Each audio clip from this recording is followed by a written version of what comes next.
All right, let's dive into one of the most truly mind-bending puzzles in all of philosophy. It's a paradox where perfect, step-by-step logic somehow leads to a conclusion that is completely, utterly wrong. So get ready for an intellectual mystery that's really going to challenge what it even means to know something. So it all kicks off with this chilling statement from a judge to a condemned prisoner.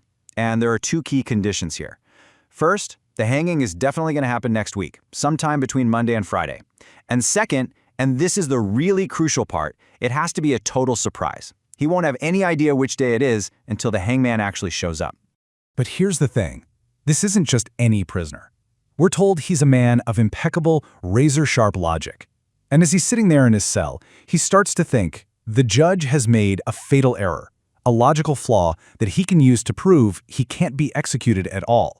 He is absolutely convinced that the judge's two conditions, that the hanging will happen and that it will be a surprise, actually contradict each other. He believes he can use pure reason alone to dismantle the judge's entire sentence. So, what does he do? He begins this meticulous takedown using a cool technique called backward induction. Basically, he's going to start from the very last possible day, Friday, and work his way all the way back to Monday, testing the judge's rules against each and every day. Okay, so first up, Friday. His thinking goes something like this.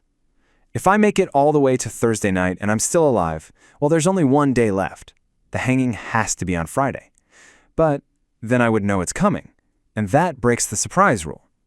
So, based on the judge's own words, it can't be Friday. He mentally crosses it off the list.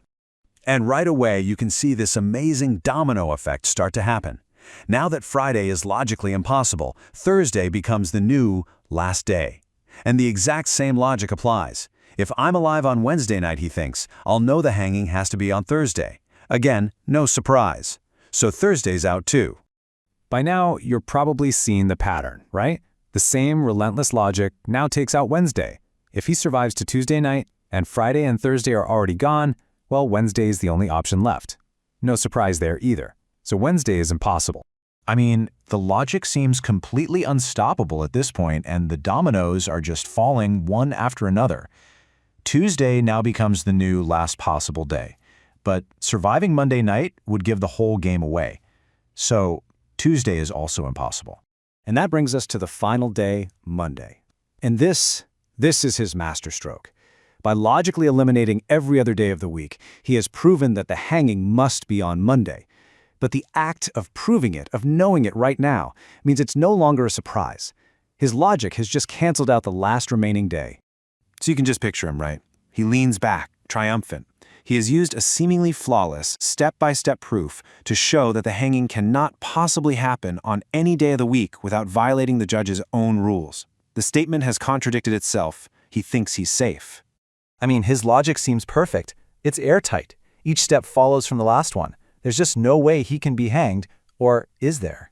And then Wednesday morning rolls around. There's a knock on the door. It's the hangman. And the prisoner? He is completely, 100% surprised. His perfect logic told him this moment was impossible. And yet, here we are. And that is the paradox in a nutshell. I mean, think about it. The hanging did happen. It happened on a Wednesday. And because the prisoner had so thoroughly convinced himself that it was impossible, he was genuinely surprised. The judge's statement, the one the prisoner proved was a contradiction, turned out to be perfectly true. Both conditions were met. So what on earth went wrong with his logic? So where did it all go wrong? Where's the flaw? To really figure this out, we have to look closely at what the prisoner thought he knew. The whole paradox really hinges on this clash between two different kinds of knowledge. Okay, so here's the absolute heart of the problem.